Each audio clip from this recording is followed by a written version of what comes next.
membaca basmalah bersama-sama. Bismillahirrohmanirrohim. Oke, terima kasih ya buat teman-teman yang sudah hadir di perkuliahan kita malam hari ini. Alhamdulillah kita sudah memasuki pertemuan yang kelima ya. Dan sebentar lagi insya Allah akan segera UTS. Nah, pada malam hari ini kita akan melanjutkan materi kita ya. Ini sudah masuk ke bab 5. Sebenarnya udah bab 9 ya, cuman kan materinya kemarin ada yang sudah dijelaskan.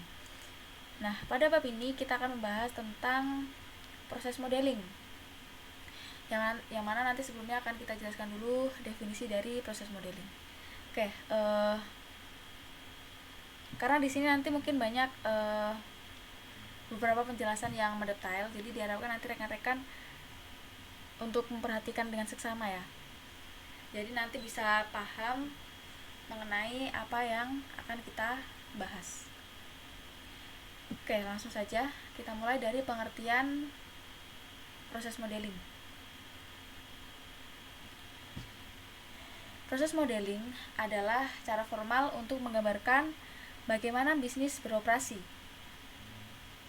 Oke, garis besarnya proses modeling ini untuk menggambarkan bisnis beroperasi ya. Juga mengilustrasikan aktivitas-aktivitas yang dilakukan dan bagaimana data berpindah di antara aktivitas-aktivitas itu. Ada banyak cara untuk merepresentasikan proses model. Nah, cara yang paling populer adalah dengan menggunakan data flow diagram atau disingkat dengan DFD ya. Pada pertemuan yang ke-3 ya kalau nggak salah, pernah kita singgung terkait data flow diagram ini ya. Apa sih data flow diagram? Data flow diagram adalah alat pembuatan model yang memungkinkan profesional sistem untuk menggambarkan sistem sebagai suatu jaringan proses fungsional yang dihubungkan satu sama lain dengan alur data, baik secara manual maupun komputerisasi. DFD ini sering disebut juga dengan nama bubble chart, bubble diagram, model proses, diagram alur kerja, atau model fungsi. Nah, DFD di sini nanti bentuknya ada lingkaran-lingkarannya, jadi ini juga sering disebut dengan bubble chart atau bubble diagram. Oke, jadi dari definisi di sini kita dapat menyimpulkan bahwasanya data flow diagram ini merupakan alat pembuatan model ya. Tadi untuk apa? Untuk menggambarkan bagaimana bisnis beroperasi. Nah, selanjutnya di sini ada komponen-komponen dari data flow diagram. Di sini ada menurut Gen atau Sarson dan juga menurut Jordan atau DeMarco. Jadi di sini ada dua yang ini ya, yang memberikan ilustrasi atau simbol komponen ini berdasarkan Gen Sarson atau Jordan DeMarco. Nah, tapi untuk kita ini biasanya menggunakan yang Jordan DeMarco ya. Oke, coba diperhatikan pada gambar ini ya. Ini kan ada sebuah simbol-simbol ya. Simbol-simbol di sini itu merupakan komponen dari DFD. Yang pertama ada simbol persegi atau persegi panjang. Itu menyimbolkan entitas eksternal ya. Entitas eksternal itu dapat berupa orang atau unit yang terkait dan juga berinteraksi dengan sistem, tetapi di luar sistem. Nah, jadi entitas eksternal itu bukan sistem ya, tapi di luar sistem, sehingga dinamakan dengan entitas eksternal. Tapi si entitas di sini dia itu berinteraksi dengan sistemnya. Nah, untuk simbolnya persegi dan juga persegi panjang. Nah, biasanya kita menggunakan yang persegi panjang. Kemudian komponen yang kedua itu ada komponen proses ya, yang mana biasanya komponen proses ini disimbolkan dengan bentuk lingkaran. Nah, komponen proses itu biasanya bisa berupa orang atau unit yang mempergunakan atau melakukan transformasi data ya. Dan biasanya komponen fisik ini tidak diidentifikasikan. Jadi Proses ini biasanya melakukan orang atau unit. Yang ketiga ada aliran data. Aliran data di sini disimbolkan dengan anak panah ya, atau tanda panah ke kanan dan ke kiri. Yang mana aliran data ini biasanya untuk menghubungkan antara komponen satu dengan komponen yang lain. Yang keempat adalah komponen data store. Data store itu merupakan penyimpanan data ya, atau tempat data ditransfer oleh proses. Nah, 4 ini merupakan komponen-komponen dari DFD. Yang pertama tadi ada entitas eksternal, yang kedua proses, yang ketiga aliran data, yang keempat adalah data store ya. Nah, ini coba dipahami ya teman-teman ya. Jadi nanti bisa sambil dihafalkan untuk simbolnya, sehingga nanti ketika ada kasus gitu nanti teman-teman atau rekan-rekan semua itu bisa mengerti. Oke, penjelasan detail dari komponen DFD tadi ya. Yang pertama kan tadi ada komponen entitas eksternal ya, atau komponen terminator. Terminator mewakili entitas eksternal yang berkomunikasi dengan sistem yang sedang dikembangkan. Biasanya terminator dikenal dengan nama entitas luar atau external entity. Di sini ada 2 jenis terminator. Yang pertama terminator sumber atau source, yang kedua terminator tujuan. Nah, yang mana terminator sumber itu merupakan terminator yang menjadi sumber ya, menjadi sumber alurnya. Nah, kalau terminator tujuan itu berarti dia yang menjadi tujuannya. Nah, di sini ada simbolnya nih, simbol dari terminator sumber, terminator tujuan, dan juga terminator tujuan dan juga sumber. Nah, untuk terminator sumber ini disimbolkan dengan persegi panjang, kemudian anak panahnya tuh ke kanan ya. Nih ada tandanya segitiganya ke arah kanan atau ke arah tujuan gitu kan. Nah, kalau yang terminator tujuan itu berarti dia kan arahnya ke kiri, tanda panahnya yang menunjukkan dia itu dijadikan sebagai tujuan, bukan menjadi sumber gitu kan. Nah, kalau yang ketiga ini yang paling kanan itu kan terminator tujuan dan sumber, sehingga ini anak panahnya itu ada 2, ada yang menunjukkan tujuan dan juga sumber, seperti itu ya. Oke, apakah bisa dipahami nih terkait terminator dan gambarnya? Insya Allah paham, Bu. Oke, bisa ya.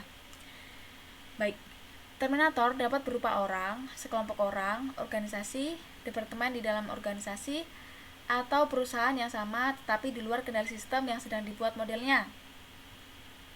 Oke, perlu dipahami ya. Jadi bisa berupa orang tuh mungkin bisa mahasiswa, dosen, kemudian bagian penjualan dan lain sebagainya. Kemudian bisa juga organisasi, kayak misalnya kampus apa, departemen apa. Nah, itu bisa menjadi terminator. Nah, terminator dapat juga berupa departemen, divisi, atau sistem di luar sistem yang berkomunikasi dengan sistem yang sedang dikembangkan.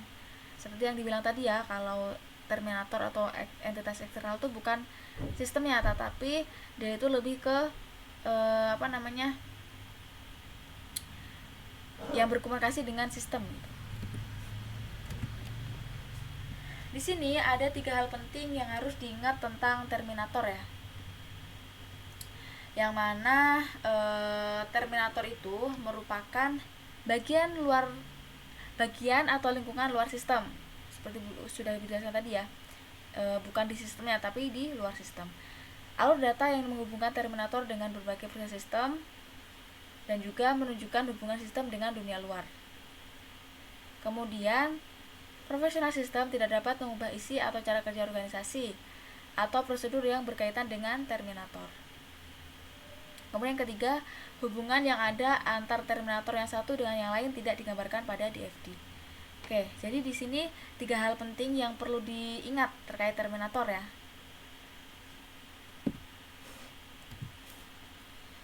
Untuk selanjutnya di sini ada komponen proses.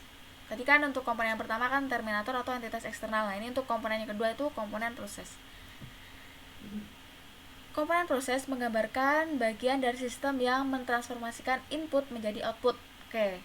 Jadi untuk proses di sini mentransformasikan input menjadi output. Proses diberi nama untuk menjelaskan proses atau kegiatan apa yang sedang atau akan dilaksanakan. Pemberian nama proses dilakukan dengan menggunakan kata kerja transitif atau kata kerja yang membutuhkan objek, seperti menghitung gaji, mencetak KRS, menghitung jumlah SKS. Nah, jadi untuk proses di sini biasanya diberi nama ya. Yang mana proses nama di sini akan menunjukkan proses itu tuh proses keberapa sih? Misal proses ke 1, kedua, atau ketiga. Nah, biasanya untuk pemberian nama proses itu menggunakan kata kerja transitif, yang mana kata kerjanya itu membutuhkan objek. Kayak misalnya kan menghitung gaji, berarti kan yang gaji di sini kan objek ya. Kalau misalnya menghitung doang kan nanti bingung nih menghitung apa gitu kan. Nah, di sini ada objeknya, menghitung gaji. Kemudian mencetak. Nah, mencetak apa? Mencetak KRS. Kemudian menghitung jumlah SKS. Nah, ini kan yang dihitung berarti jumlah SKS. Seperti itu ya. Nah, di sini ada tipe-tipe proses ya. Ini ada contoh gambarnya sekalian. Nah, di sini untuk tipe yang pertama itu ada proses dengan satu input dan satu output. Nah, ini ya, ada gambar anak panah nih. Anak panah ke kanan itu menunjukkan yang sebelah kiri itu menunjukkan inputnya ya. Kemudian sebelah kanan lingkaran itu menunjukkan outputnya. Nah, untuk gambar yang pertama itu menunjukkan proses dengan satu input dan satu output. Ditunjukkan dengan anak panahnya yang jumlahnya hanya satu ya. Kemudian tipe yang kedua itu satu input dan banyak output. Jadi nanti yang di inputnya tuh hanya satu, cuma nanti dia menghasilkan banyak output. Nah, ini ada tanda anak panah ke kanannya itu, di sebelah kanan itu ada 3, berarti itu kan banyak output ya. Kemudian untuk tipe yang ketiga itu banyak input dan satu output. Nah, kebalikannya dari tipe yang kedua tadi nih. Kalau yang tadi kan satu inputnya, kemudian outputnya banyak. Nah, kalau di sini inputannya banyak tapi outputnya hanya satu. Yang keempat adalah banyak input dan banyak output. Jadi inputnya banyak, yang dikeluarkan juga banyak. Nah, ini merupakan tipe-tipe dari proses. Jadi bisa ya, proses itu bisa ada 4 tipe ini ya. Ada satu input satu output, kemudian satu input banyak output, banyak input satu output, dan juga banyak input dan juga banyak output. Nah, ini merupakan tipe-tipe dari proses. Di sini ada beberapa hal juga yang perlu diperhatikan terkait proses. Yang pertama, proses harus memiliki input dan output. Nah, tadi tipe-tipe proses tadi kan udah dijelaskan ya, bahwasanya tuh ada inputnya dan ada output, yang mana mungkin inputnya 1 atau inputnya 2 dan lain sebagainya. Dan juga harus memiliki output baik 1 ataupun banyak gitu kan. Kemudian proses dapat dihubungkan dengan komponen terminator, data store, atau proses melalui alur data.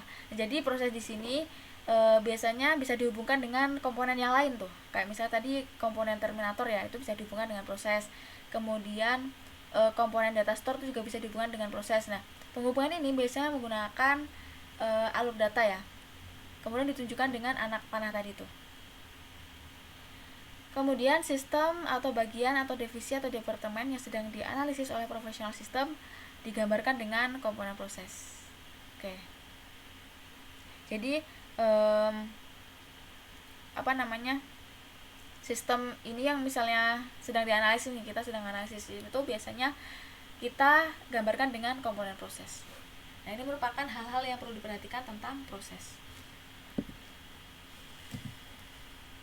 Yang selanjutnya di sini ada contoh proses yang salah ya. Nah, ini ada gambarnya nih, gambar dari sebuah proses yang salah. Nah, di sini kan persegi panjang tadi kan menunjukkan terminator ya. Kemudian yang lingkaran ini kan menunjukkan proses nih. Lingkarannya ada 2. Kemudian yang bagian atas itu menunjukkan simbol data store ya, atau penyimpanan. Nah, di bagian kanan ini juga merupakan terminator. Nah, umumnya kesalahan proses DFD adalah proses mempunyai input tetapi tidak menghasilkan output. Nah, tadi kan syaratnya kalau proses itu harus ada input dan juga output ya. Nah, kalau misalnya proses mempunyai input tetapi tidak menghasilkan output, berarti itu merupakan proses yang salah ya. Nah, kesalahan ini biasanya disebut dengan black hole atau lubang hitam karena data masuk ke dalam proses dan lenyap, tidak berbekas seperti dimasukkan ke dalam lubang hitam. Seperti gambar 1 nih. Nah, pada gambar 1 di sini kan dia ada inputnya nih dari komponen terminator. Itu kan memberikan input kepada proses nih. Tapi setelah masuk ke proses, dia tidak memberikan output nih. Kemana nih? Nggak ada anak panah yang menunjukkan output dari si proses nih. Nah, sehingga gambar 1 ini merupakan contoh proses yang salah. Kemudian yang gambar kedua, proses menghasilkan output tetapi tidak pernah menerima input. Nah, gambar 2 nih, yang proses yang kedua nih ada angka 2-nya nih. Jadi di sini ada outputnya gitu kan. Ini kan tanda keluar ya. Ada tanda output ke kanan dan ke kiri. Tapi dia tidak ada inputannya nih, dari mana nih? Inputannya nggak ada sama sekali. Nah, ini merupakan contoh proses yang salah juga ya. Jadi dia mempunyai output tapi tidak memiliki input. Nah, kesalahan ini disebut dengan miracle atau ajaib karena ajaib dihasilkan output tanpa pernah menerima input. Nah, ini merupakan contoh-contoh proses yang salah. Komponen yang selanjutnya atau komponen yang ketiga, tadi kan komponen yang pertama terminator atau entitas eksternal. Kemudian yang kedua komponen proses yang barusan Ibu bahas ya. Nah, yang ketiga ini adalah komponen data store atau komponen penyimpanan. Nah, komponen ini digunakan untuk membuat model sekumpulan paket data dan diberi nama dengan kata benda jamak, misalnya mahasiswa. Nah, mahasiswa kan biasanya lebih dari satu ya. Nah, untuk data store ini disimbolkan dengan garis sejajar nih yang bagian atas. Nah, itu menunjukkan data store ya. Nah, berarti di sini mungkin bisa diberi nama mahasiswa atau mungkin dosen kan juga banyak ya. Nah, itu merupakan data store.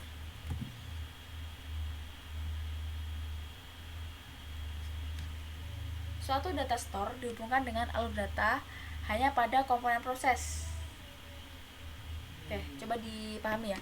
Suatu data store dihubungkan dengan alur data hanya pada komponen proses, tidak dengan komponen DFD lainnya. Nah, jadi kalau data store ini berarti dia bisa terhubung dengan proses saja ya, tidak bisa dengan komponen lain, kayak misalnya komponen terminator itu tidak bisa ya. Alur data menghubungkan data store dengan suatu proses mempunyai pengertian sebagai berikut. Yang pertama, alur data dari data store yang berarti sebagai pembacaan atau pengaksesan satu paket tunggal data, lebih dari satu paket data, sebagian dari satu paket tunggal data, atau sebagian dari lebih dari satu paket data untuk suatu proses. Kemudian yang kedua, alur data ke data store yang berarti sebagai pengupdatean data.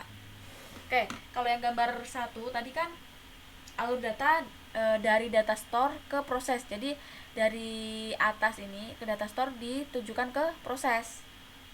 Yang berarti ini nanti si proses itu melakukan proses pembacaan atau pengaksesan ya. Pengaksesan suatu paket tunggal, kemudian lebih dari satu paket data, sebagian dari satu paket data tunggal, atau sebagian dari lebih dari satu paket data untuk suatu proses. Nah, kalau yang kedua ini gambarnya kan dia si data store itu dari proses ke data store ya, yang mana prosesnya itu menunjukkan ada proses pengupdatean data seperti menambah satu paket data baru atau lebih, kemudian menghapus satu atau lebih paket data, atau mengubah suatu paket data atau lebih. Nah, jadi kalau yang pertama tadi kan dari data store ke proses, itu berarti kan pembacaan akses ya. Nah, kemudian kalau yang dari proses ke data store itu berarti pengupdatean data. Seperti itu. Untuk komponen yang keempat itu ada komponen data flow. Yang keempat data flow ya. Coba kita review lagi. Yang pertama komponen entitas eksternal atau terminator, yang kedua komponen proses, yang ketiga komponen data store. Nah, yang keempat ini komponen data flow. Suatu data flow atau alur data digambarkan dengan anak panah. Oke, jadi anak panah yang tadi itu ya, yang menunjukkan arah menuju ke dan keluar dari suatu proses. Nah, tadi kan yang menghubungkan antara komponen satu dengan yang lain itu kan data flow ini ya. Mungkin dia bisa menjadi input ataupun output tadi. Nah, alur data ini digunakan untuk menerangkan perpindahan data atau paket data atau informasi dari satu bagian sistem ke bagian lainnya. Alur data perlu diberi nama sesuai dengan data atau informasi yang dimaksud. Nah, biasanya pemberian nama pada alur data dilakukan dengan menggunakan kata benda. Contohnya adalah laporan penjualan. Laporan penjualan di sini kan bisa menjadi kata benda ya. Laporan kan sebuah benda ya. Oke, itu untuk komponen data flow. Oke, di sini ada konsep dalam alur data atau data flow tadi ya. Oke, konsep yang pertama adalah konsep packets of data, yaitu apabila dua data atau lebih mengalir dari suatu sumber yang sama menuju ke tujuan yang sama dan mempunyai hubungan, dan harus dianggap sebagai satu alur data tunggal karena data itu mengalir bersama-sama sebagai satu paket. Oke, jadi di sini ketika ada dua data atau lebih ya yang mengalir dari sumber yang sama menuju ke tujuan yang sama. Nah, ini kan dari terminator dari komponen terminator ya, ada mahasiswa di sini nih. Nah, dia akan menuju ke proses pemeriksaan formulir daftar ulang. Ya kan? Nah, di sini datanya ada lebih dari satu yang mengalir dari sumber yang sama ke tujuan yang sama. Jadi kan sumbernya dari mahasiswa ke proses pemeriksaan formulir daftar ulang. Nah, di sini ada yang gambar A ini kan konsep pakai data yang salah. Nah, kalau yang B ini konsep pakai data yang benar. Bisa dilihat ya, kalau yang A itu kan anak panahnya ada 3 tuh, ada nama, NPM, dan alamat. Nah, kalau yang di bawah itu kan hanya ada satu anak panah ya, yang mana berisi formulir daftar ulang. Nah, jadi pengertian di sini itu kan suatu sumber yang sama menuju ke tujuan yang sama dan mempunyai hubungan dan harus dianggap sebagai satu alur data tunggal. Nah, jadi di sini tuh harus dianggap sebagai satu alur data tunggal. Nah, kayak nama, NPM, dan alamat kan biasanya ada di formulir daftar ulang ya. Di dalam formulir daftar ulang itu kan biasanya kan ada namanya, NPM, dan alamatnya. Itu kan bisa dijadikan satu ya. Dijadikan satu sebagai data tunggal. Sehingga kalau misalnya ada kasus seperti ini tuh dijadikan satu aja gitu loh. Alurnya. Jadi kalau yang A ini kan harus 3 nih. Nah, ini tidak perlu, tapi biasanya dijadikan satu data tunggal. Karena data itu harus mengalir bersama-sama sebagai satu paket gitu ya. Kemudian untuk konsep alur data menyebar. Nah, kalau tadi kan pakai data ya. Nah, kalau di sini tuh kalau tadi tuh kan dari satu sumber yang sama menuju ke tujuan yang sama. Nah, kalau yang ini konsep alur data menyebar itu biasanya menunjukkan sejumlah tembusan pakai data yang berasal dari sumber yang sama menuju ke tujuan yang berbeda, atau pakai data yang kompleks dibagi menjadi beberapa elemen data yang dikirim ke tujuan yang berbeda, atau alur data ini membawa pakai data yang memiliki nilai yang berbeda yang akan dikirim ke tujuan yang berbeda. Nah, kalau tadi kan satu sumber data ke tujuan yang sama gitu kan, satu sumber ke tujuan yang sama gitu kan. Nah, kalau di sini kalau yang konsep alur data menyebar itu dia dari satu sumber yang sama nih, membuat laporan penerimaan sehari-hari prosesnya kan. Nah, itu tuh disebar ke dua tujuan nih, ada tujuan ke manajer dan juga tujuan ke bagian pembukuan. Sehingga di sini kan ada dua tujuan, berarti ini yang dinamakan dengan konsep alur data menyebar. Ini kan pesanan gitu kan. Pesanan kan sebagai input nih, inputnya kan satu nih ya kan. Sebagai sumbernya kan satu, pesanan gitu kan. Nah, pesanan ini akan ditujukan ke siapa gitu kan. Nah, ini kan ditujukan ke manajer dan juga bagian pembukuan gitu ya. Kemudian yang ketiga itu konsep alur data mengumpul. Nah, ini kebalikannya dari yang tadi tuh. Kalau yang tadi kan sumbernya satu tapi tujuannya dua ya. Nah, kalau di sini sumbernya tuh ada dua gitu kan, ada dua atau ada banyak gitu, tetapi tujuannya sama. Nah, ini kan sumbernya kan dari proses membuat faktur dan juga proses membuat slip pengirim. Nah, tujuannya ke siapa? Konsumen. Nah, ini balikannya tadi, dari sumber data yang berbeda menuju ke tujuan yang sama. Ini disebut dengan konsep alur data mengumpul. Nah, yang keempat itu ada konsep sumber atau tujuan alur data.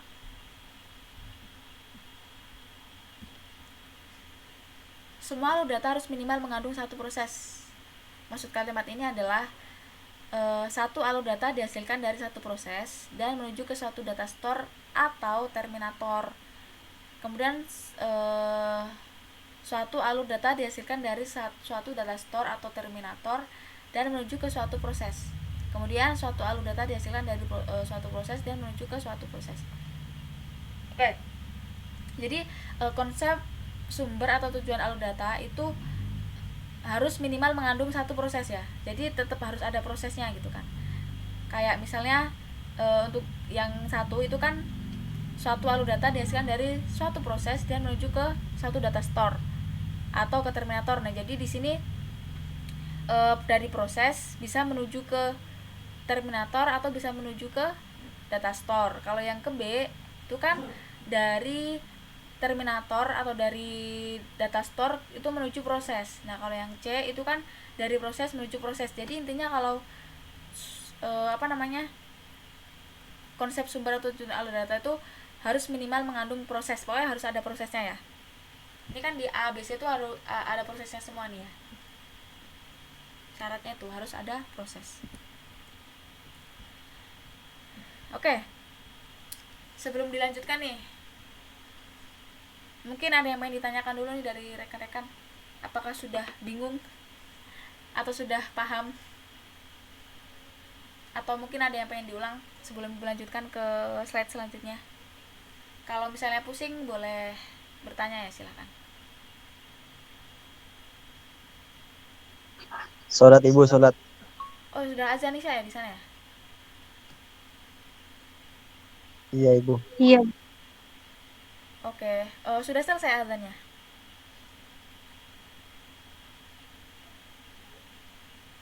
Atau baru azan? Baru selesai ini. Baru selesai ya? Kalau Boleh. di tempat saya, Oke, berarti mau sholat dulu. iya Bu. Oke. Paling Gimana 15? Oke. Ya berarti kita mulai jam 19 kurang 5 menit ya. Kita mulai lagi jam segitu. Atau sekarang deh jam 19 aja ya. Kita mulai lagi jam 7. Jam 7 nanti. Oke, kalau iya gitu boleh Bu, boleh. kita tutup dulu sesi pertama ini. Wassalamualaikum warahmatullahi wabarakatuh. Waalaikumsalam warahmatullahi wabarakatuh. Ya, silakan sholat isya dulu ya. Nanti kita mulai lagi jam 19 insya Allah. Baik, assalamualaikum warahmatullahi wabarakatuh. Mari kita lanjutkan sesi kita selanjutnya ya. Oke, dari penjelasan yang sudah Ibu paparkan tadi, mungkin dari rekan-rekan semua ada yang pengen ditanyakan dulu, silahkan. Atau mungkin ada yang kurang paham bagian mana, nanti bisa Ibu jelaskan ulang.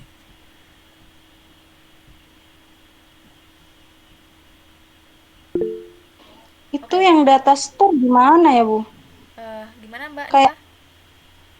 yang data store itu nanti ngasih tulisannya gimana Bu? Misalkan kalau misalnya kayak alur data, teksnya itu taruh di barisnya itu kan Bu, di tanda panahnya. Terus kayak apa ya? Ya itu. Tapi kalau yang data store ini gimana Bu? Belum terlalu paham. Oke, data store ya. Oke, nanti Ibu jelaskan. Mungkin Mas Fauzi juga mau tanya, silakan. Bu, saya gabung sama Zainul Badi ya, Bu. Soalnya HP saya lobet sudah. Oh iya ya, baik, gak apa-apa. Tadi di bagian data store, coba kita ulangi lagi ya.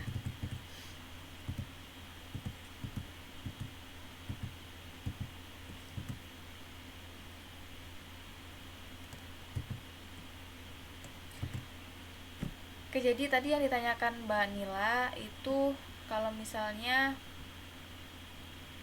data store itu bagaimana penulisannya ya. Nah, itu kan di Iya dalam Bu. apa namanya simbolnya itu kan dia kan ditunjukkan dengan 2 garis jajar ya. Nah nanti kalau untuk penamanya tinggal di dalamnya sini nih. Misalnya nih data mahasiswa, nah tinggal ditulis di dalam sini data mahasiswa. Nah berarti di dalam data store di sini itu dia akan memuat file data mahasiswa. Nah file data mahasiswa itu mungkin kan nanti dapat berisi NPM-nya berapa, namanya siapa, prodinya apa, kemudian fakultasnya apa. Nah itu kan yang ada di dalam file ini ya, file data mahasiswa. Nah data store di sini tuh hanya menyimbolkan saja kan. Nah mungkin nanti untuk simbolnya mungkin dituliskan di bagian sini nih, tengahnya nih, ditulis dengan file data mahasiswa. Bisa dipahami Mbak Nila? Oh iya iya Bu, paham Bu. Oke nih, coba ya Ibu tanya nih untuk rekan-rekan semua. Tadi kan sudah Ibu jelaskan terkait komponen dari data flow ya, DFD ya, data flow diagram. Coba ada yang bisa menyebutkan nggak komponennya apa saja?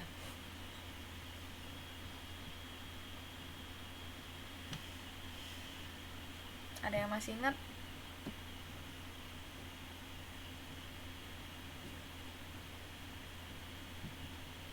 Ada 4 komponen. Salah satunya ini nih yang barusan ditanyakan Mbak Nila. Oke, silakan Mas. Boleh disebutkan komponennya apa saja? Iya Bu, Oh Mbak ya Mbak, sorry. iya. Ada terminator, Ya, data flow, ya, data store, sama alur data. ya betul. Jadi untuk komponen data flow diagram itu ada 4 ya. Ada komponen terminator atau entitas eksternal tadi yang disimbolkan dengan persegi panjang ya. Kemudian ada komponen proses yang disimbolkan dengan bentuk lingkaran. Nah, selanjutnya ada komponen data store ini yang sekarang di slide nih, yang disimbolkan dengan garis 2 sejajar. Nah, yang keempat ada komponen data flow. Data flow tadi itu apa? Anak panah ya, yang disimbolkan dengan anak panah, baik ke kanan ataupun ke kiri. Oke, kalau gitu gue lanjutkan. Tadi sudah sampai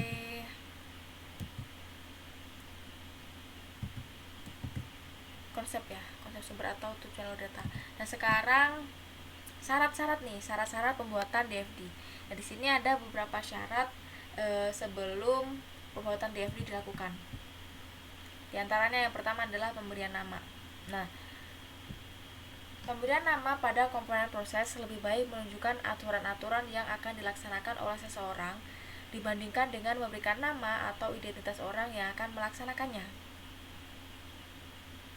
Kemudian, karena nama untuk komponen proses lebih baik menunjukkan tugas atau fungsi sistem yang akan dilaksanakan, maka lebih baik pemberian nama ini menggunakan kata kerja. Kemudian pemberian nama untuk komponen data store menggunakan kata benda. Nah ini nih, tadi yang Mbak Nilat ya.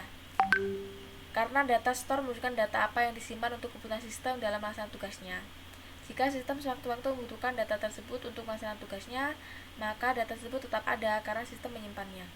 Begitu pula untuk komponen alur data, namanya lebih baik diberikan dengan menggunakan kata benda, karena alur data ini menunjukkan data dan informasi yang dibutuhkan dan yang dikeluarkan oleh sistem dalam pelaksanaan tugasnya. Nah, ini nanti akan diberikan contohnya ya. Jadi yang pertama yang perlu diperhatikan itu dalam pemberian nama ya pada DFD. Nah, yang kedua itu ada pemberian nomor pada komponen proses. Nah, tadi kan di syarat di komponen proses itu kan ada yang diberikan nomor tadi tuh ya. Nah, maksud pemberian nomor pada proses yang penting adalah untuk menunjukkan referensi terhadap skema penomoran secara hierarki pada levelisasi DFD. Dengan kata lain, nomor proses ini merupakan dasar pemberian nomor pada levelisasi DFD. Nah, jadi di dalam proses itu juga diberikan nomor ya. Mungkin nomornya bisa 1.1, 1.0, 2.0, 3.0 dan seterusnya. Kemudian untuk penggambaran DFD itu dilakukan sesering mungkin. Penggambaran DFD dapat dilakukan berkali-kali sampai secara teknik DFD itu benar, dapat diterima oleh pemakai dan sudah cukup rapi sehingga profesional sistem tidak merasa malu untuk menunjukkan DFD itu kepada atasan dan pemakai. Jadi sebaiknya untuk pembuatan DFD itu dilakukan sedetail mungkin ya, sehingga nanti si pemakai atau mungkin atasan itu bisa memahami alur dari DFD tersebut. Kemudian penghindaran penggambaran DFD yang rumit. Nah, tujuan dari DFD adalah untuk membuat model fungsi yang harus dilaksanakan oleh suatu sistem dan interaksi antar fungsi. Tujuan lainnya adalah agar model yang dibuat itu mudah dibaca dan dimengerti, tidak hanya oleh profesional sistem, tetapi juga oleh pemakai.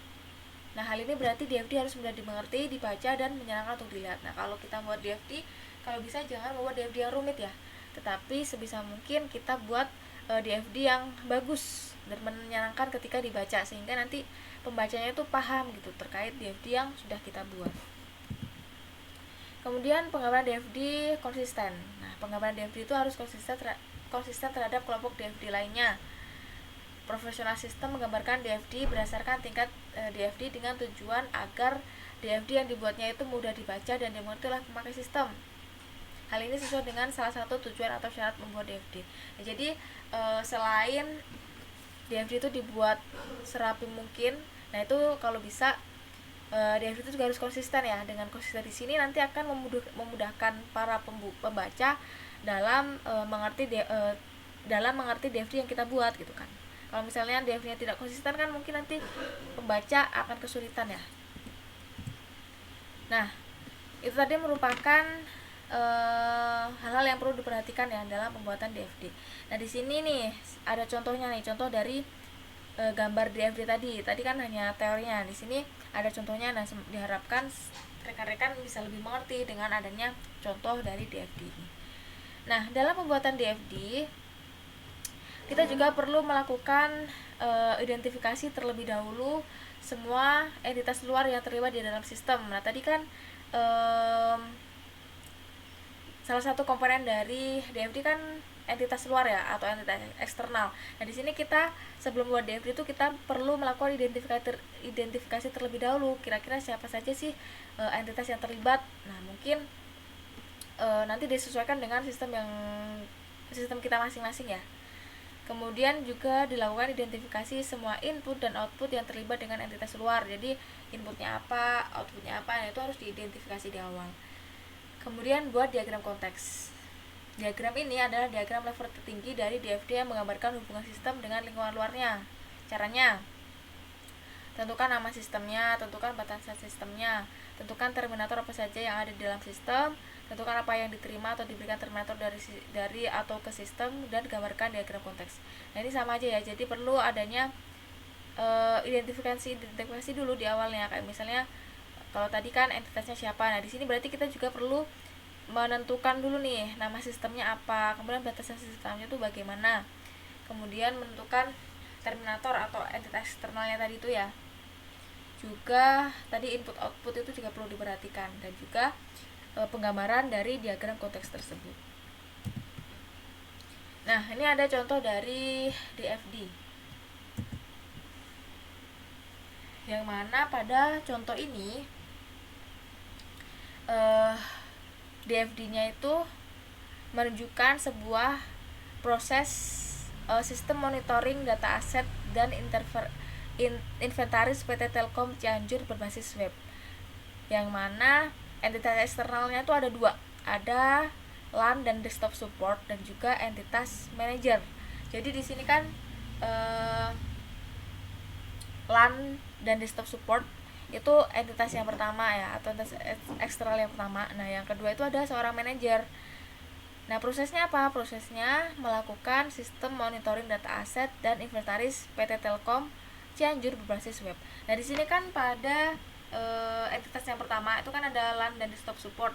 Itu kan dia memberikan input ke dalam proses ya. Dalam prosesnya, nah inputnya apa aja? Ada input username, password, data user, data sumber, data pemilik, data jenis perangkat, data spesifikasi, data kategori, data merek, data tipe, kemudian ada data karyawan, data perangkat, dan lain sebagainya. Nah, itu merupakan input-input data yang dimasukkan ke dalam prosesnya gitu. Nah, si proses nanti kan dia tugasnya memproses input menjadi output ya. Nah, setelah diproses berarti nanti si ini akan menghasilkan outputnya ya. Nah, outputnya itu dapat berupa info dari username-nya tadi. Kayak misalnya tadi kan memasukkan username dan password. Nah, nanti setelah diproses itu akan menghasilkan output info username-nya, kemudian passwordnya tuh valid atau invalid gitu kan. Kemudian ada info data usernya tuh siapa aja, kemudian info data sumbernya siapa aja, info data pemiliknya siapa aja, dan lain sebagainya. Nah, ini berarti sudah sesuai dengan konsep ini ya tadi ya, DFD tadi tuh ya, harus ada proses tadi kan syaratnya kan harus ada input dan juga output ya. Nah, di sini sudah ada ini nih, sudah ada inputnya dan juga output, yang mana ini merupakan salah satu contoh tipe DFD yang pertama tadi tuh, satu input dan juga satu output. Nah, kalau misalnya tipe yang lain kan mungkin nanti di sini ada input yang lain nih, ada input lagi, kemudian ada output lagi. Nah, itu nanti disesuaikan dengan sistemnya masing-masing. Cuman kalau di sini ini menggunakan tipe yang pertama tadi, yang satu input dan satu output. Nah, sama halnya dengan yang entitas eksternal, yang manager. Itu kan dia juga si manager memberikan input kepada proses ya. Inputnya apa saja? Ada username, password, pilihan jenis perangkat, data status periode, data distribusi perangkat data profil, pilihan tampilan bantuan, pilihan print data, dan pilihan tampil data. Nah, untuk input dari manager ini dia lebih sedikit ya dibandingkan dengan input yang dari entitas LAN dan desktop support. Nah, setelah diinputkan ke dalam proses, nah nanti proses akan mengolah inputannya sehingga akan menghasilkan output ya. Output yang diberikan kepada komponen entitas eksternal tadi itu, yang berupa info username, kemudian password invalid atau valid, kemudian info data perangkat, kemudian info data status, dan lain sebagainya. Nah, sama ya, ini ada satu input dan juga satu output. Jadi gambar ini bisa dimengerti nggak? Atau mungkin ada yang bingung?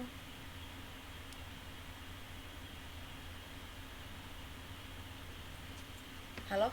Itu harus lengkap ya, Bu. Ya, harus Kayak lengkap. tulis Disesuaikan dengan sistem yang akan kita buat gitu. Oh, berarti nggak boleh disingkat langsung kayak kasih kode langsung gitu. Nggak bisa ya, Bu? Sebenarnya nggak masalah sih kalau misalnya sistem kita tuh memang sudah paham terkait input kayak kode itu, ya nggak apa-apa, disesuaikan aja yang penting. Intinya tuh disesuaikan aja dengan sistem yang akan kita buat. Kalau yang ini kan tadi kan LAN dan desktop support itu kan mungkin ya banyak ya yang perlu diinputkan ya, kayak misalnya kan ya ini banyak banget, ada data jabatan, data karyawan, data perangkat, data status. Nah, itu kan mungkin dari sana emang lengkap, jadi ini dituliskan lengkap gitu sih. Oh, Oke, nah sekarang kita coba untuk membuat diagram level 0 atau diagram level 0 ya. Diagram ini adalah dekomposisi dari diagram konteks. Caranya, tentukan proses utama yang ada pada sistem. Nah, jadi kalau diagram level 0 itu biasanya dibuat pertama kali nih. Jadi kita diminta untuk menentukan dulu proses utama yang ada pada sistem. Kemudian tentukan apa yang diberikan atau diterima masing-masing proses dari atau ke sistem sambil memperhatikan konsep keseimbangan. Alur data yang keluar atau masuk dari suatu level harus sama dengan alur data yang masuk atau keluar pada level berikutnya. Apabila diperlukan, munculkan data store atau master sebagai sumber maupun tujuan alur data. Kemudian gambarkan diagram level 0. Hindari perpotongan arus data dan beri nomor pada proses utama. Nomor tidak menunjukkan urutan proses. Jadi untuk nomor itu tidak menunjukkan urutan prosesnya ya, tapi dia hanya sebagai nama saja. Juga nanti biasanya untuk membedakan antara proses satu dengan yang lain. Nah, ini contoh dari diagram level 0 ya. Oke, di sini kan ada entitas eksternalnya apa? Ada dua ya, yang itu tuh yang persegi panjang tuh ada pengajar dan juga siswa, ya kan, ada dua. Nah, pengajar itu dia akan memberikan input ke proses. Nah, jadi nanti prosesnya adalah input nilai ya, proses input nilai. Jadi yang menginputkan seorang pengajar. Nah, di sini ada alur datanya nih, diberikan tanda panah dari pengajar ke proses. Nah, proses 1 diberi nama 1.0 atau diberi nomor 1.0 dengan nama proses input nilai. Nah, nilai nanti setelah diproses itu akan menghasilkan output ya, yang mana outputnya nanti akan disimpan di data store ya, dengan nama folder siswa F-siswa nih. Jadi di sini data store-nya tuh penamaannya yang penting ini aja, disesuaikan aja, kayak misalnya kan bagian siswa ya, berarti nanti namanya siswa gitu ya. Ini kan file siswa nih, berarti nanti di sini isinya ada mungkin nama siswa, nilai siswa dan sebagainya. Karena di sini tadi inputannya nilai, berarti di sini juga menyimpan nilai ya, nilai dari si siswa-siswa itu. Kemudian untuk proses yang kedua itu adalah proses hitung nilai, ya kan? Nah, di dalam proses hitung nilai itu ada input yang diambil dari file siswa. Nah, yang diambil dari file siswa itu berupa apa? File nilainya tadi tuh ya. Nah, nilai itu diinputkan ke dalam proses hitung nilai. Nah, setelah proses hitung nilai selesai itu kan juga menghasilkan sebuah output ya. Outputnya ada dua nih. Ada dua output. Output pertama itu dikembalikan kepada si komponen data store tadi tuh di file siswanya. Jadi hasil nilainya itu disimpan lagi nih di bagian data store siswa. Nah, kemudian juga outputnya menghasilkan proses selanjutnya. Jadi setelah hitung nilai itu ada proses lanjutannya gitu. Nah, lanjutannya apa? Lanjutan proses cetak transkrip. Nah, untuk proses yang ketiga itu diberi dengan nomor atau nama 3.0. Jadi ini proses yang selanjutnya itu cetak transkrip ya, hasil dari perhitungan nilai tadi. Nah, setelah si proses transkrip nilai ini selesai, itu kan tadi kan dapat inputan dari proses nilai. Nah, dia menghasilkan output juga nih. Output apa? Output transkrip nilai, yang mana output ini nanti akan ditujukan ke entitas eksternal siswa. Jadi nanti si transkrip nilai ini diterima oleh siswa. Oke, ini merupakan data flow diagram level 0 ya, level 1. Jadi di sini proses utamanya adalah input nilai ya, input nilai. Oke. Jadi dari diagram ini ada berapa proses? Ada yang tahu?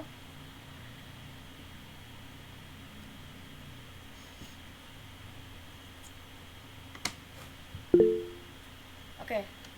Ada berapa proses? 3. 3 ya. Prosesnya apa aja? Input nilai, hitung nilai, cetak transkrip. Oke, betul ya. Untuk prosesnya disimbolkan dengan simbol lingkaran ya. Iya, lingkaran. Ya. Nah, untuk entitas eksternalnya ada berapa? 2. Ya, siapa aja? Pengajar dan siswa. Oke. Untuk data store-nya ada? Ada folder siswa. Ya, oke, betul. Jadi ini merupakan data flow diagram dari proses input nilai ya. Input nilai, hitung nilai, dan juga cetak transkrip. Itu untuk data flow diagram level 0-nya. Nah, selanjutnya untuk pembuatan diagram level 1. Diagram ini merupakan dekomposisi dari diagram level 0. Nah, caranya tentukan proses yang lebih kecil atau subproses dari proses utama yang ada di level 0. Nah, berarti kan tadi udah ada proses utamanya tuh ya, kayak misalnya input nilai itu kan proses utamanya ya. Nah, di sini untuk yang level 1 mungkin nanti bisa dijabarkan lebih detail lagi. Mungkin ada sub proses yang lain gitu kan. Nah,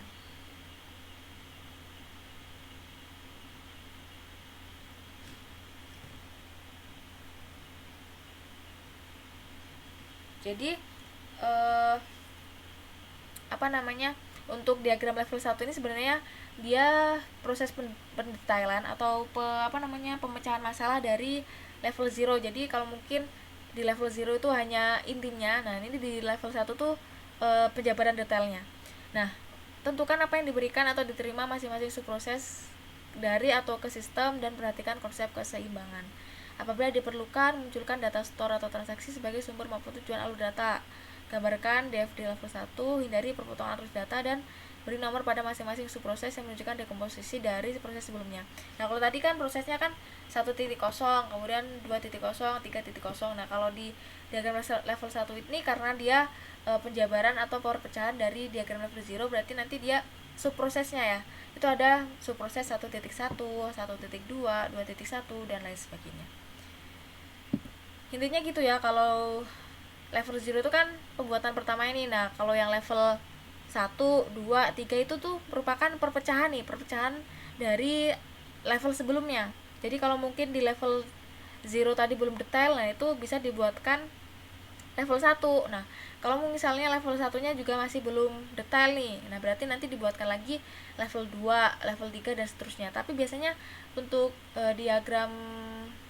data flow diagram ini biasanya kayaknya cuma sampai level 3 tuh sudah lumayan detail ya, tapi kembali lagi nanti disesuaikan dengan sistem yang akan dibuat. Nah, ini ada DFD level 2, 3 dan seterusnya. Ini merupakan dekomposisi dari level sebelumnya. Proses dekomposisi dilakukan sampai dengan proses siap dituangkan ke dalam program. Aturan yang digunakan sama dengan level 1. Nah, ini kembali lagi ya, disesuaikan dengan sistem yang akan dibuat.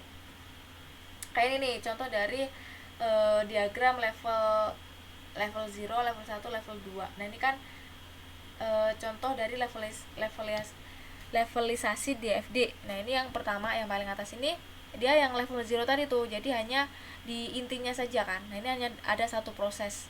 Nah, untuk di level selanjutnya itu tuh prosesnya dijabarkan lagi nih. Mungkin ada proses yang lain gitu kan. Nah, ini digambarkan lagi. Ini kan lebih banyak ya di level 1. Itu karena lebih detail. Nah, di level 3 level selanjutnya itu biasanya juga semakin detail seperti itu. Kemudian di sini ada spesifikasi proses ya. Di sini ada format dari spesifikasi proses. Nah, ini ada contohnya nih. Contoh dari proses ya. Nah, tadi kan di proses itu kan harus ada nomornya ya, untuk membedakan antara proses satu dengan yang lain. Jadi untuk contohnya di sini untuk nomor prosesnya tuh mungkin bisa dikasih nama 1. Kemudian nama prosesnya, kalau tadi kan input nilai ya. Nah, di sini nama prosesnya bisa login, input nilai, kemudian atau mungkin bisa transkrip nilai dan lain sebagainya, cetak nilai dan lain sebagainya, disesuaikan dengan sistemnya. Kemudian source itu sumbernya. Nah, sumbernya tadi kan berasal dari yang ini nih, yang contoh yang tadi aja deh. Nah, yang ini kan tadi sumbernya dari ini nih, LAN dan desktop support, ya kan. Nah, tadi prosesnya namanya apa? Proses login. Nah, ini kan sistem monitoring dataset dan investasi BT Telkom yang Cianjur. Ini kan memasukkan username, password. Nah, itu kan berarti proses login ya. Login ke dalam sistem monitoring. Nah, tadi prosesnya namanya proses login. Kemudian untuk sumbernya itu dari nih, dari terminator, LAN dan desktop support. Kemudian tadi setelah source itu kan ada inputannya tuh. Tadi inputannya kan ada input username, input password. Kemudian itu ada yang banyak banget tadi tuh loh. Nah, itu inputannya tuh. Kemudian outputnya tuh tadi kan yang sudah ditulis banyak banget tadi itu juga tuh. Kalau misalnya inputannya username, berarti nanti outputnya mungkin info username-nya, kemudian info passwordnya valid atau invalid dan lain sebagainya. Kemudian destination, tujuannya itu ke terminator, LAN dan desktop support dan juga manager.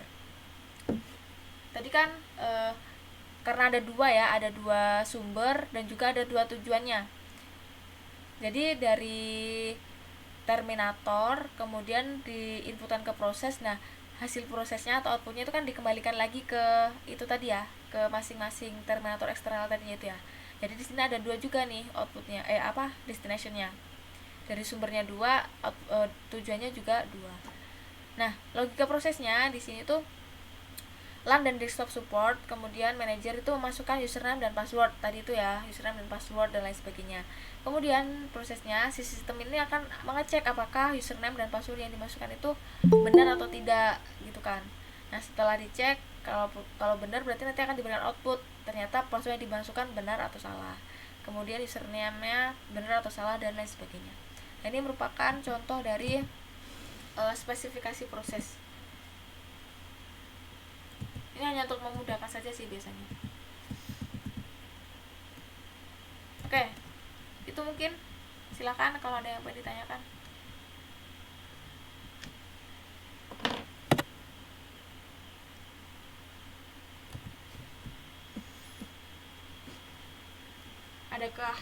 Apakah sudah mengerti? Apakah sudah punya bayangan? Atau mungkin pusing?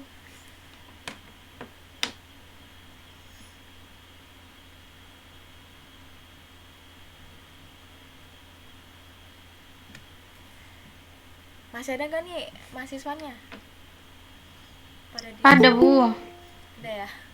Gimana Mbak Nila, sudah paham atau mungkin pusing? Bingung, Bu. Bingung ya? Bingung Saya terus? juga bingung, Ibu. Iya, bingung ya. Bingung, yang mau ditanya juga bingung pasti kan. Iya, betul sekali, Bu. Oke, kalau gitu gimana nih? Ibu juga bingung dong kalau gitu. Atau mau pengen dijelasin lagi bagian mana? Jadi dibingungkan di bagian mananya nih? Fungsinya untuk apa gitu ya? Iya, Bu, mungkin dari fungsinya itu, Bu. Ya, jadi itu kalau ini sebenarnya tuh data flow diagram itu tuh digunakan untuk ini menggambarkan prosesnya gitu loh, proses di sebuah, misalnya kita mau membuat apa ya yang gampang aja nih, misalnya kita mau membuat sistem presensi di Uniba Madura gitu kan. Nah, kita tuh gambarkan dulu tuh kira-kira kalau sistem presensi itu modelnya gimana sih, alur sistemnya tuh. Kayak misalnya kan mahasiswa mungkin kalau mau presensi itu kan dia harus memasukkan NPM, kemudian memasukkan nama lengkap, kemudian baru bisa melakukan tanda tangan. Nah, itu kan proses nih, proses dari absensi gitu ya, absensi online. Nah, kita tuh menggambarkan itunya, alur-alurnya gitu. Jadi DFD di sini tuh menggambarkan proses-proses yang dilakukan di situ tuh. Kayak tadi memasukkan username itu kan proses. Kemudian tanda tangan itu kan proses juga ya. Nah, itu tuh kalau jadinya kan gampang ya, maksudnya intinya tuh kita membuat sistem presensi, cuman di dalam sistem presensi itu gimana sih cara kerjanya nanti. Nah, itu tuh digambarkan menggunakan data flow diagram ini. Gimana? Paham nggak?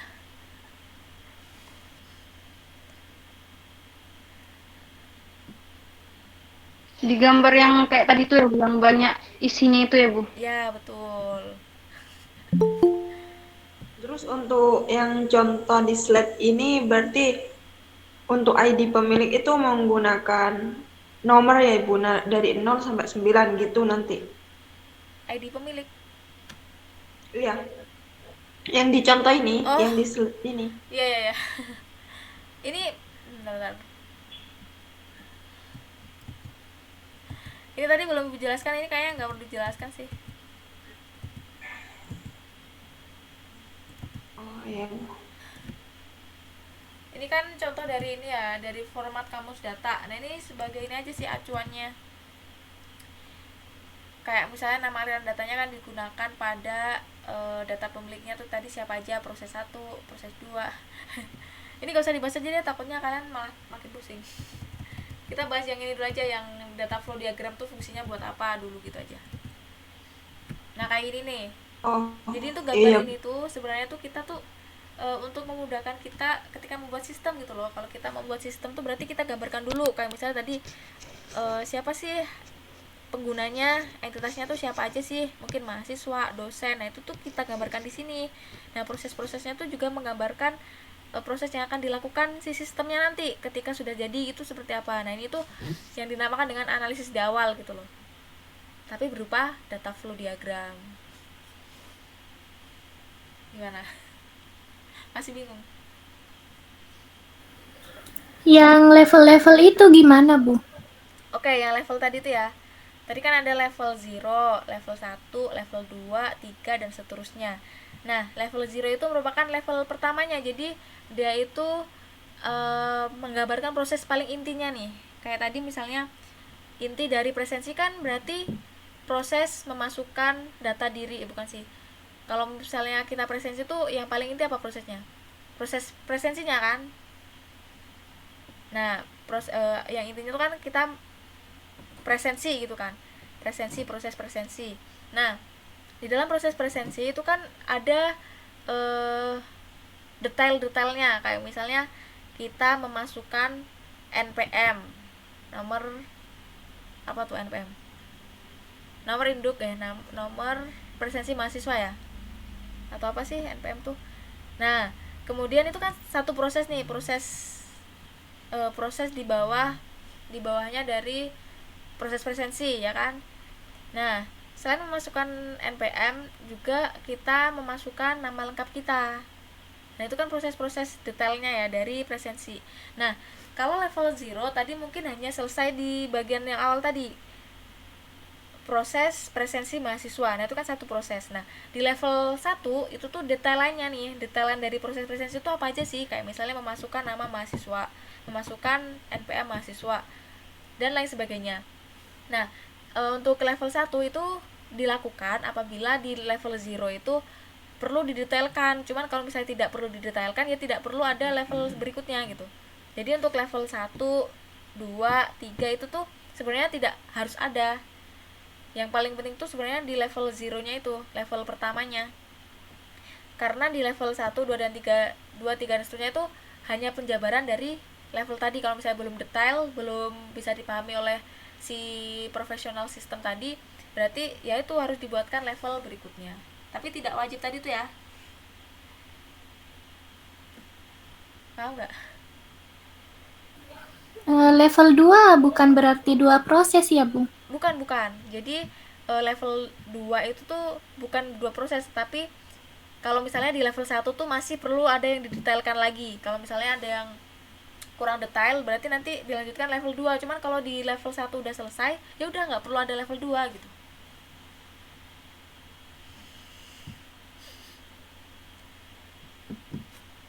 Oh, berarti level-level selanjutnya itu digunakan kalau perlu aja gitu ya, Bu? Ya, betul. Begitu, Mbak Nila.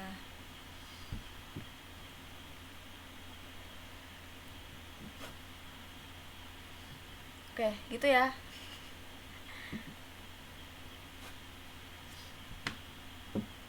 Coba deh nanti Ya, Ibu. sambil dibaca lagi nih untuk materinya, sambil diulang-ulang biar nanti paham gimana sih yang dimaksud tadi tuh gitu. Ini kan masih ada waktu berapa nih? Sekitar 40 menit lebih ya. Ya 40 menit lah, sekitar 40 menitan.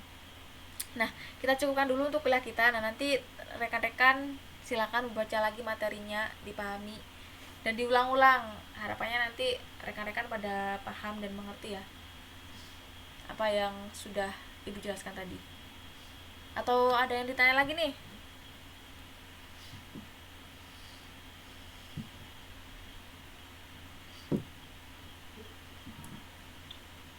Ada nggak? Nggak ada, Ibu. Nggak ada ya. Oke. Berarti untuk materinya silakan dibaca lagi ya di classroom. Sudah Ibu